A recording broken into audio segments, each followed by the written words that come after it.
Hello, Internet. It is I, the Malik Aaron, and welcome back to Box Office Predictions. Today, we're going to be talking about After Death. And before we get to anything else, if you hear me yawning throughout the next few videos, I want to apologize for that because I'm very, very, very tired. It's been a very long day. So, just want to say that in advance before we get into anything. So, yeah, as usual, we're going to be going over the pros and cons. So let's get to it. Pros. So this is from Angel Studios, the studio behind Sound of Freedom, which I'm pretty sure you heard about this summer. I mean, it only made 184 million domestic. A bigger result than Mission Impossible: Dead Reckoning Part 1, Transformers: Rise of the Beast, Fast X. Small movie, no big deal. I'm kidding. I'm kidding. Yeah. So Sound of Freedom was a movie that came out of thin air. Literally, I didn't even know it existed until like a couple days before it released. And it was an enormous hit despite a bunch of weird controversy surrounding it that I don't want to get into. It's a lot. But yeah, the movie made a lot of money. It was the hit the box office really needed because if you recall, June, the end of June was awful. Straight up awful. It was so bad. It was so depressing. But thankfully, like this and like some other movies like Insidious, Red Door, and Barbie and Oppenheimer, like they got the box office back on track. Made business positive again. So yeah, obviously they're gonna for this movie, After Death, they're going to be promoting it. Oh, from the studio behind Blank, Sound of Freedom. It makes sense. And apparently, they're the studio also behind The Chosen, which is a very popular show that I've never seen about the life of Jesus and stuff. So, yeah, clearly, the stuff Angel Studio has been putting out has been popular. So, gotta label that as a pro, especially, with Sound of Freedom being the success that it was. We'll label that as a pro. Uh, I guess another pro is that, well, competition isn't super steep this weekend. I mean, yes, I know this weekend is all about Five Nights at Freddy's. We all know that. And there's also the Taylor Swift Eras Tour concert movie that's continuing to go on. I know there's Killers of the Flower Moon, but after that, there's really nothing. Like, absolutely nothing. Like, it's pretty dry. It's not pretty dry. It's very dry after that. And like next weekend is a dead weekend pretty much because the actor strike. If the actor strike didn't happen, we would have had Dune Part 2 next weekend, but we're not, and that makes me sad. But nothing I can do about it. So yeah, next weekend is a dead weekend. And like things really won't start in November until like November 10th. So, yeah, competition, just general competition, it's not very extreme. So outside of Five Nights at Freddy's, Taylor Swift, and Killers of the Flower Moon, it's pretty dry. So yeah, labeling that as a pro. I guess another pro ish. Yeah, I guess another pro is that reviews aren't that good. It's like 57%. Well, there's only 7 reviews. That's not exactly a lot to go off of. But its audience scores at 88%, which tells me that the target audience for this likes it.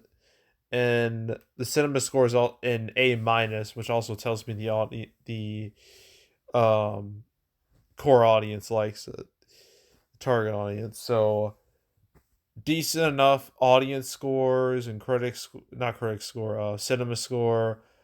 Critic score is like whatever. I'm not even gonna label it as a pro or a con. I don't think it matters, so I'm just not even gonna mention it. But the audience reviews seem to be positive enough, so I'm labeling that as a pro.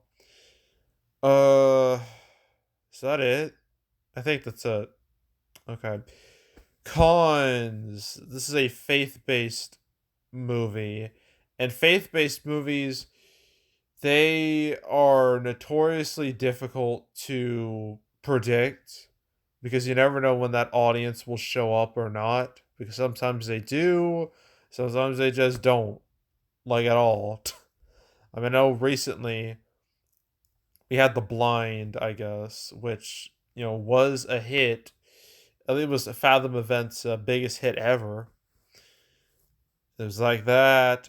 I guess his only son, I guess, and there's Jesus Revolution, which did quite well for itself. But then you have like some other movies that no one's ever heard of, like friggin' Family Camp and Running the Bases, and like just no one Show Me the Father. Nobody cares about these movies at all.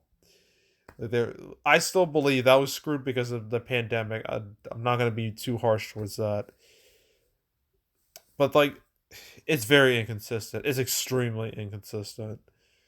Because I mean, there are hits here: Overcomer, Breakthrough, Unplanned. Sure, I don't know about Run the Race. That's barely a hit.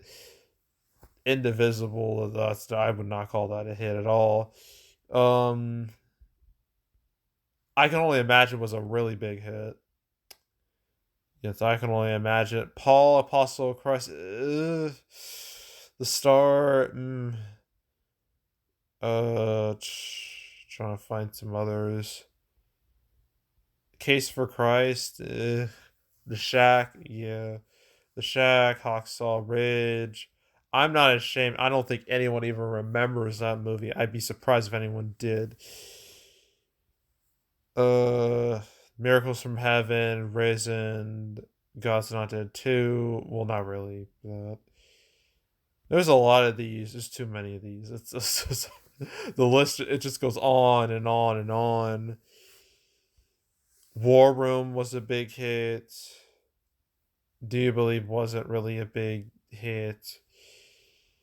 I'm trying to find some. Heaven is for Real. God's Not Dead. Son of God. For some reason, 2014 was like the year of faith-based movies, and I don't know why. I really don't.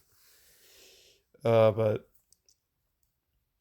Courageous, Soul Surfer, Fireproof, Nativity Story. Not really Nativity Story. I didn't do that great. Passion of the Christ, obviously, biggest one here. And yeah, so there are hits, but there are a lot of failures. Lots of like movies that just went nowhere. So that unpredictability, I'm labeling that as a con because it's a total dice roll. Um, I think that's really it. I mean, I guess all the attention's going to be towards Five Nights at Freddy's as like the main movie, and this movie is just kind of there in comparison. So dealing with like Five Nights at Freddy's and the Taylor Swift and Martin Scorsese, to all those little things, that's could be a bit of a problem. So that's more of a minor con. Everything else is like a non-issue for this, but those three movies I just mentioned, those are potential issues. So that it's a minor con. I think that's it. I guess the fact that it's a documentary, like we haven't had too many documentaries recently, or but documentaries that I'm aware of. And documentaries, they're real hit or miss. Sometimes they can do really well, sometimes they could do just terrible, and you just never know. Like I don't even remember like the last time we had like a big documentary movie. I mean, trying to see the Jackass movie. The Jackass movies are weird. They're like they're comedies, but they're reality comedies. I guess they qualify as documentary. I don't know. It's weird. But yeah, documentaries, like a lot of them they don't do that well. I mean, they do fine, but they don't do like amazing or anything. So yeah, the fact that it's a documentary, that's not great. So labeling that as a bit of a con. And now I think that's it. So opening weekend, from the numbers I've seen, it's saying like 6 million. I'm like, maybe I don't know. I mean, I guess there's also I forgot to mention like late October is historically a dead period for movies. That's not the case this year. Not at all. Just about the numbers I've seen for FNAF. So yeah, but I'm just gonna say 5 million. I think that's a solid number. 5 million opening weekend. And it's total 10 to 15 million, maybe 20. I don't know. 10 to 20 million. Let's just say that. A wide range. And then that's it. So that was After Death. We got three more movies to discuss. Well, really, only one of them matters, and I think you can guess which one that is. Five Nights at Freddy's. Then you do Freelance, and then Inspector's Son, and then we're done with October. So, yeah. So that's it. That's all. Make sure to subscribe, like this video, leave a comment, turn on notifications, share the whole drill. We'll check out more videos like this. I got playlists on the homepage, all previous prediction videos I made on the channel. You want to watch any of them from beginning to now, I highly encourage you do that. So go do it. For this year, the past few years. There's also the canceled series where I go over all the movies that were supposed to come out but didn't. I don't think. No, I didn't cover After Death at all. So, yeah.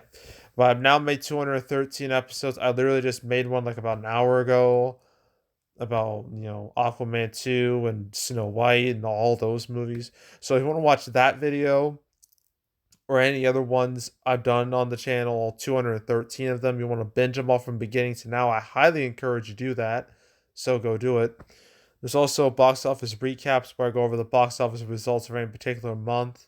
October recap will come out the first week of November before the Marvels comes out. So stay tuned for that. But if you want to watch any of the past recap videos I made on the channel, you can go right ahead. And yeah, that's it. That's all. I am out. Goodbye.